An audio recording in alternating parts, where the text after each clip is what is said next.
Hola, ¿qué tal? Bienvenidas, bienvenidos. Soy Paola Rueda López y es un placer para mí saludarles en Equidad de Género es ADN.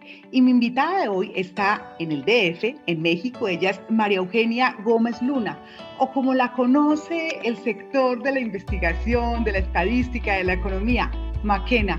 Maquena, bienvenida. Qué rico tenerte aquí en este especial.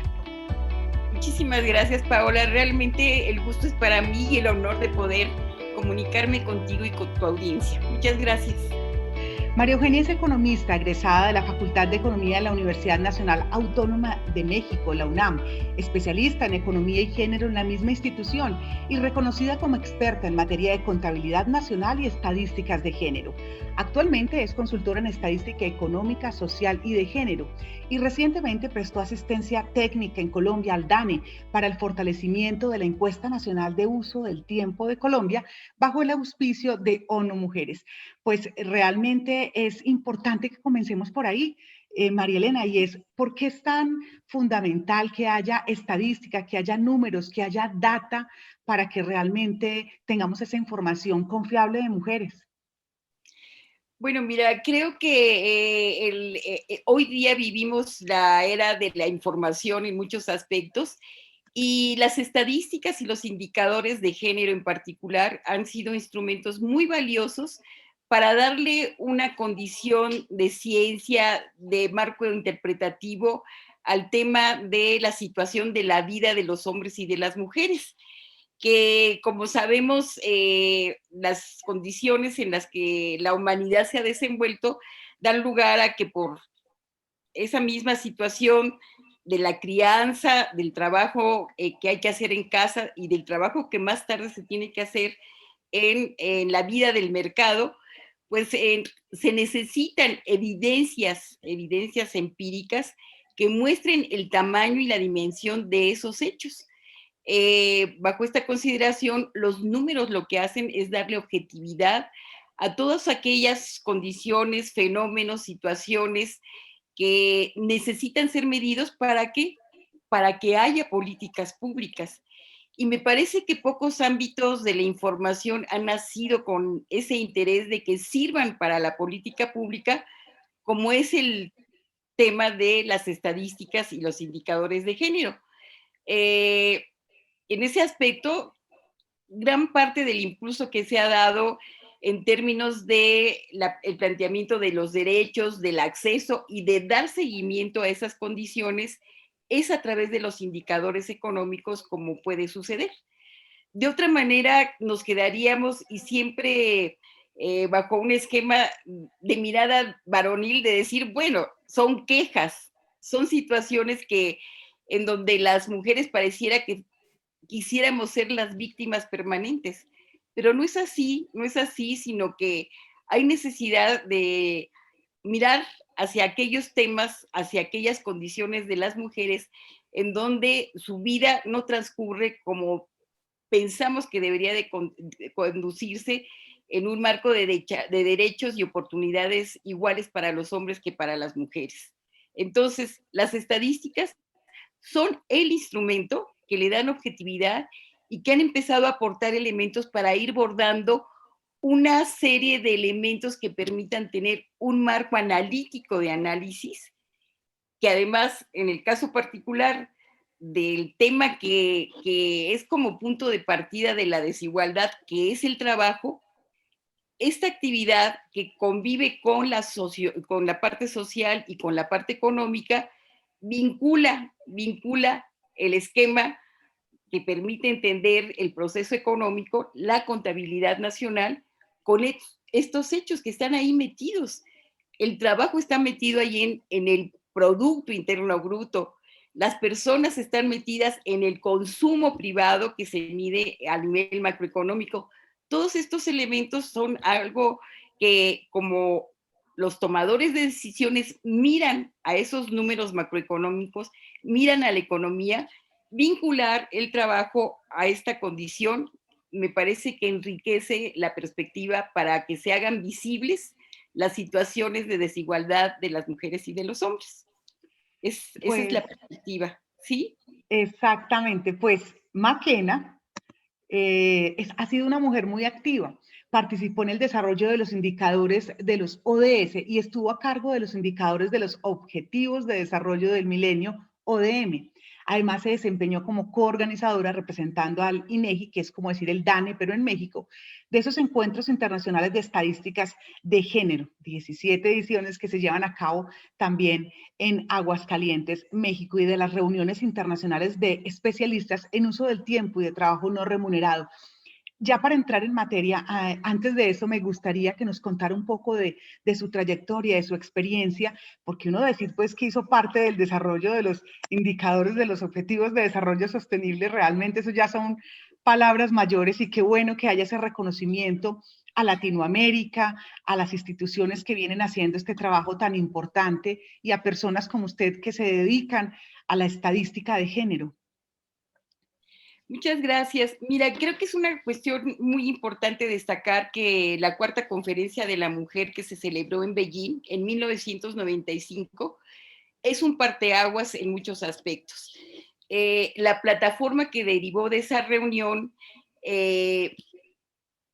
tuvo capacidad para organizar los temas fundamentales de la desigualdad, y dentro de ello, recomendación sustantiva fue que los gobiernos, que los países se hicieran cargo del desarrollo de las estadísticas con un enfoque de género, que mostraran las desigualdades entre las mujeres y los hombres, y que además los organismos internacionales, como es el caso de la Comisión de Estadística de Naciones Unidas, y más tarde un órgano específico que es la parte que atiende los temas de las desigualdades de mujeres y hombres, que es ONU Mujeres hoy día, asumieran también un papel rector en este terreno.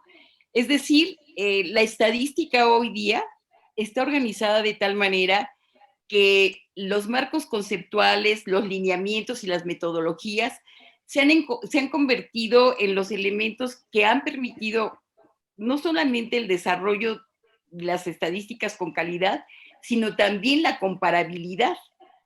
Y eso es muy importante porque deriva la posibilidad de que uno aprenda de otras condiciones, aprenda de políticas que han sido efectivas en algunos países, y que de manera conjunta miremos la manera de resolver un problema que además podemos decir tiene un carácter global. Estas desigualdades son más profundas en algunos lugares que en otros, pero igualmente deben de ser atendidas en el marco de que los individuos, las personas, mujeres y hombres, tienen derechos y oportunidades que tienen que estar al alcance de todos y cada uno de ellos y de ellas.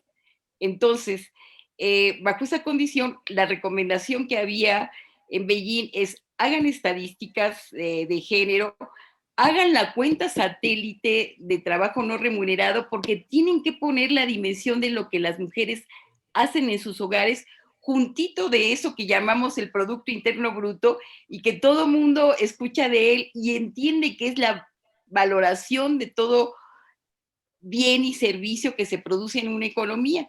Bueno, pero esa medición no tiene el valor de lo que hacemos en casa, no tiene el valor de preparar la comida, de limpiar la casa, de limpiar la ropa, y de manera muy especial no tiene el tema del cuidado de los niños, de las niñas, de las personas adultas, de las personas con discapacidad. Entonces, desde Beijing, desde el año 95, se impulsa que se hagan esas mediciones para hacer evidente eh, la dimensión enorme que tienen estos servicios que resuelven necesidades. O sea, no es algo que nada más porque se trata de las mujeres, no. Imagínate, en el Producto Interno Bruto de Colombia, la dimensión que hay del valor del trabajo no remunerado es 20%.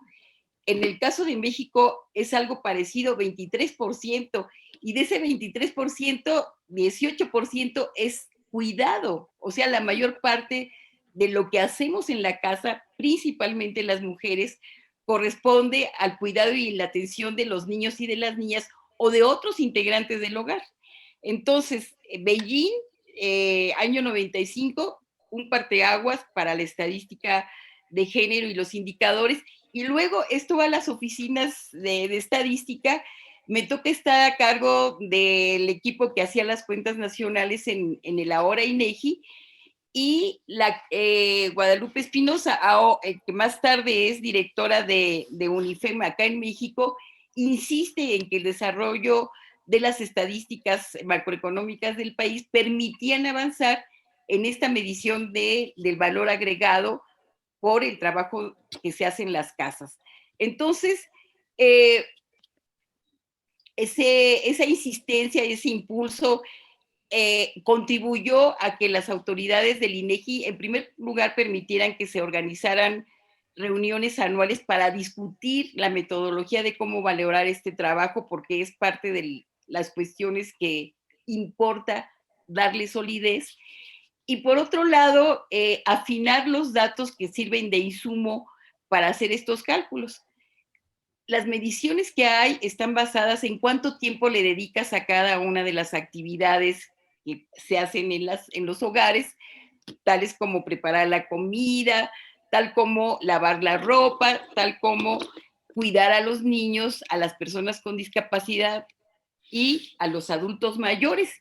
Es parte de esta temática, dado la proporción tan importante que hay de adultos mayores. Bueno, entonces, los economistas suelen cuestionar que si los precios son adecuados para valorar estos servicios, que si no lo son, pero todas las estadísticas han nacido con debilidades que se van fortaleciendo al paso del tiempo cuando son útiles. Entonces, en la medida de que hay quien usa esta información, quien pone en blanco y negro lo que significan, pues entonces hay oportunidad de ir afinando todos esos insumos que dan oportunidad de hacer la medición del trabajo no remunerado de los hogares. Y en este sentido, el marco conceptual también se ha venido afinando porque estos servicios se prestan principalmente a los hogares. ¿Y quién los presta? Pues los propios integrantes de los hogares.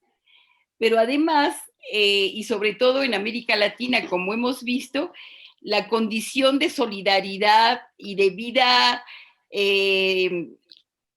connotada en una condición de ayuda, de apoyo, también las familias ayudan a otras familias. Ha sido común en muchos momentos, sobre todo de crisis, que las madres jóvenes se apoyan en la abuela, en la tía, en la hermana, para que en tanto vas y cumples tu trabajo que realizas para el mercado, pues alguien cuida a los niños o cuida a tu padre que necesita algún apoyo o lleva al niño a la escuela porque es necesario. Entonces, el trabajo no remunerado de los hogares, con mayúsculas, implica la medición de lo que hacemos en nuestro propio hogar, que es la mayor parte de ese valor, pero también está incluyendo el trabajo que hacemos para otros hogares, para otras familias, y el trabajo comunitario, que en términos de las actividades que se realizan principalmente en el ámbito rural, la vida comunitaria también tiene un valor muy grande para la convivencia y para el desarrollo de las personas, de tal manera que abarca cosas muy importantes de la vida de las personas y de sus hogares. Y por eso te decía yo que es un vínculo muy importante con la economía, porque eso, traducido en el lenguaje económico, es un servicio no remunerado que prestan los hogares a los propios hogares y que por lo mismo tiene que estar medido en esa corriente total de bienes y servicios, porque de otra manera no entenderías cómo se resuelven esas necesidades. Quedaría un vacío ahí. O sea, no todas las lavanderías, no todas las tintorerías resuelven el problema de que podamos tener un saquito limpio. No, muchas de esas cosas se hacen en la casa. Hay que ponerlas para que se hagan evidentes en el contexto de cómo resolvemos nuestras necesidades a través de este trabajo no remunerado que realizan, insisto, principalmente las mujeres. Y no se Bueno, menciona, ¿no?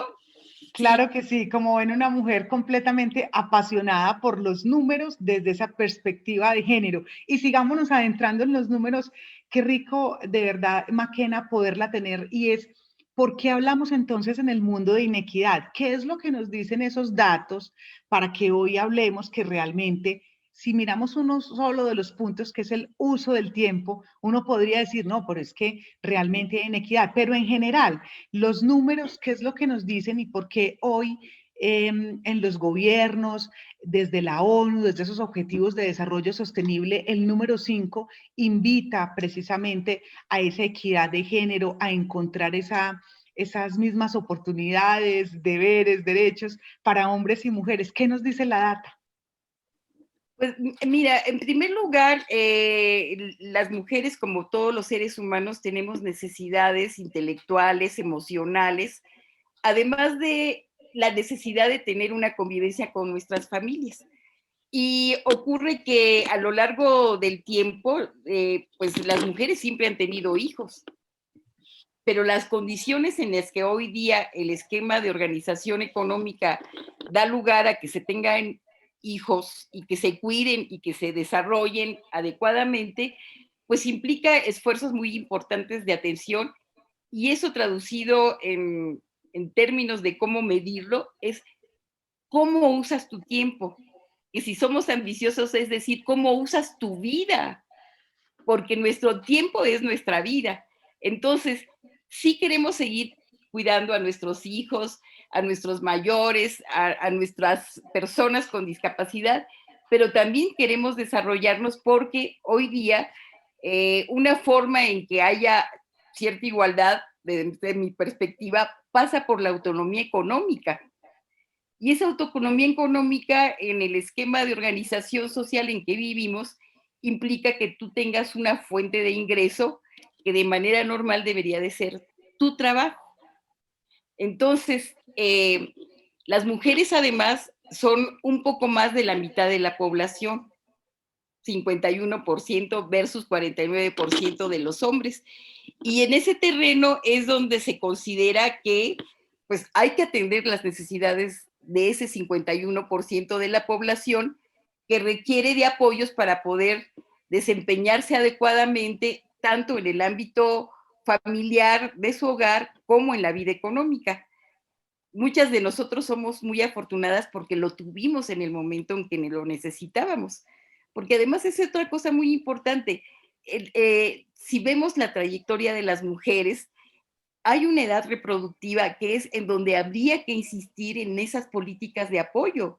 No es toda la vida, no es hasta los 75 años, no es hasta los 80 años, no. Tenemos que hablar de un periodo tal vez de entre los 24 y los 49 años donde hay necesidad de hacer políticas para esas mujeres. Y fíjate lo que estoy diciendo, eso lo sabemos ahora porque tenemos estadísticas que ya nos han mostrado dónde están los hogares y cuántos años tienen las mujeres, los hombres de esos hogares. Por tal razón, nos permiten mirar con precisión dónde tendríamos que incidir, cómo tendríamos que atender esta necesidad de apoyo para los hijos o para otros integrantes del hogar que lo requieran en ciertos periodos de la vida de las mujeres. Entonces, esa consideración da lugar a que pensemos que ámbitos específicos necesitan ser puestos en blanco y negro, como decía, a través de la estadística. Y en este terreno es muy importante la participación de las mujeres que tienen una forma de medición. ¿Cuántas mujeres están involucradas en el trabajo? Y aquí la otra cuestión importante que destaca también, y lo sabemos por las estadísticas, es que no todas las mujeres trabajan en el Instituto de Nutrición o en el DANE. No, algunas mujeres trabajan vendiendo sus panes en la esquina o vendiendo refrescos y dulces en la otra esquina, etcétera. Bueno, entonces las condiciones de trabajo son distintas para unas y para otras. Las mujeres que van a una empresa tienen un horario, tienen un salario seguro, tienen prestaciones en muchas ocasiones que les da seguridad en términos del flujo de ingresos que necesitan para vivir. Las mujeres que trabajan en el ámbito de lo que con frecuencia se llama sector informal y que la verdad no es un término que me guste, pero se identifica, no pueden disponer de un ingreso de esa misma manera. ¿Por qué razón? Porque a lo mejor un día la señora que vende panes vende 5 bolsas, pero al otro día a lo mejor ninguna. Y a lo mejor un día tiene que estar 8 días, pero 8 horas, pero otro día tiene que estar 9 horas. Bueno, entonces, el uso del tiempo es una forma ideal para medir el trabajo, la cantidad de trabajo. En todos los esquemas analíticos, sean esto el capitalismo o el marxismo, igual el trabajo es un punto focal de la vida, es un punto focal que define mucho nuestra actitud, porque el trabajo cumple distintas, y tú lo sabes, distintas funciones y resuelve necesidades de distinto orden, eh, y que se concreta a través del trabajo que prestamos para producir bienes y servicios, bien sea en una empresa o de manera independiente. Y ahí me das pie para preguntarte y que ampliemos un poco más, sigamos en esta conversación, y es cómo así que el comportamiento del valor del trabajo no remunerado tiene un comportamiento anticíclico. Cuando hay una actividad económica favorable, cuando el Producto Interno Bruto está creciendo, cuando hay producción de bienes y servicios, hay trabajo. Y entonces, cuando digo que hay trabajo, quiere decir que las personas están involucradas en una actividad que les produce dinero. Cuando, pues algunas personas también podemos observar en nuestra propia vida, a lo mejor cuando tenías 1,000 unidades de dinero, tenías la posibilidad de comprar 5 cosas, pero si tienes 2,000, ahora puedes ir alguna vez a comer a un restaurante, puedes en muchas ocasiones mandar a la tintorería la ropa, puedes contratar a una persona que venga a hacer el servicio de limpieza, puedes contratar a una persona que ayude a que el hijo se ponga al día con su clase de matemáticas, etcétera. Todo eso lo puedes comprar a través del ingreso que obtienes con tu trabajo.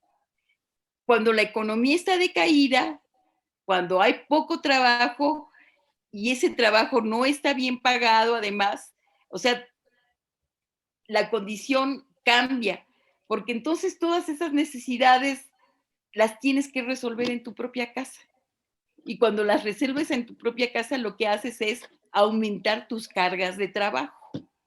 Entonces, si no se toma en cuenta esta condición, es pensar que el avance hacia el desarrollo sustentable lo vamos a hacer recargados otra vez en la vida, porque ya dije eso, en la vida, en el tiempo de las mujeres, que bajo las condiciones en las que hoy estamos, precisamente resultantes de la pandemia, pues se convierten en algo realmente que se, es preocupante y debería de ser mirado porque de otra suerte, pues no es mi tema la psicología colectiva, pero intuyo, y eso pues tú lo sabes mejor, que se traduciría en una sociedad triste, desesperanzada, que no conllevaría la dinámica de resolver sus necesidades materiales y sus necesidades emocionales. Entonces, sí creo que en ese terreno la propia cultura, las actividades culturales tenían que hacerse presente para contribuir a que las cosas se modifiquen favorablemente.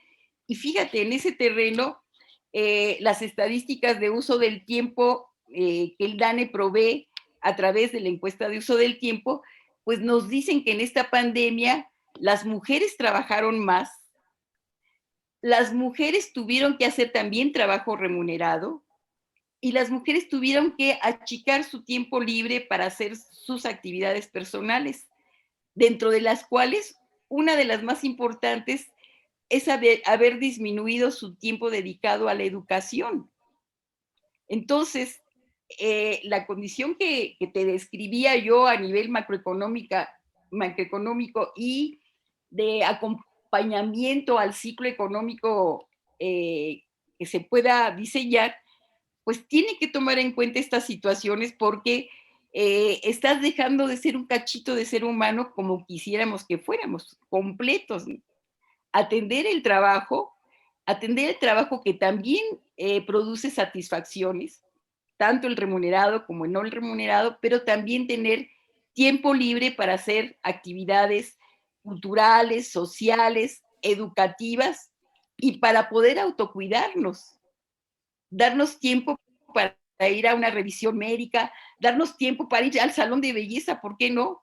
Darnos tiempo para dormir suficiente, porque fíjate que en muchas encuestas de uso del tiempo lo que puedes observar es que el renglón de dormir es el renglón de ajuste del tiempo. Si no puedes hacer todo lo que pensabas en un día, ¿qué es lo que acaba haciendo el sacrificio?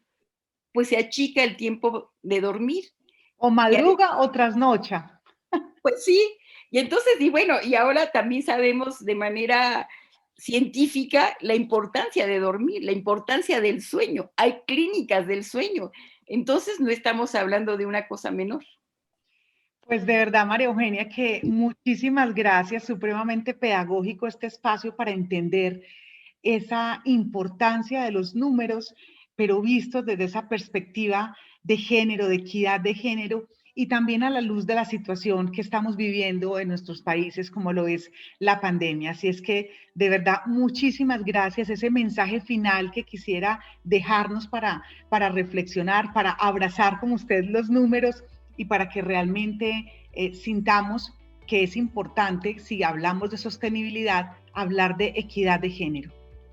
Sí, el panorama que en este momento muestran los números de uso del tiempo, en el caso particular de Colombia, nos dice que las mujeres tuvieron que trabajar más, es decir, la carga de trabajo total, remunerada y no remunerado, es más alta que lo que era en el año 2016 y que ese trabajo, esa cantidad de trabajo, además se vio o se está acompañada de una gran cantidad de mujeres que se desocuparon. Y cuando decimos eso quiere decir que no tienen ingresos. Esos hogares en donde ya había más de un integrante del hogar que incorporaba dineros para resolver las necesidades, está realmente con un hoyo de un gran tamaño que necesita ser apoyado para que vuelva a una condición de disponibilidad de recursos favorable para satisfacer sus necesidades. Entonces, más trabajo, más desocupación, menos dinero, es el inicio de un círculo no favorable ni para las mujeres ni para los países, que eso es lo importante a considerar. No lo mires como un hecho solo condicionado a un grupo de población, no, es que de ello está dependiendo también la salud económica, emocional, cultural de los países en términos de la transición que hay que hacer al desarrollo sustentable. Pues ella es Maquena Gómez, María Eugenia Gómez Luna. Un placer haber estado aquí contigo compartiendo en Equidad de Género es ADN. Muchas gracias. Al contrario, Paula, de verdad, muy agradecida. Saludos Un a todas. abrazo, chao, chao. Hasta luego.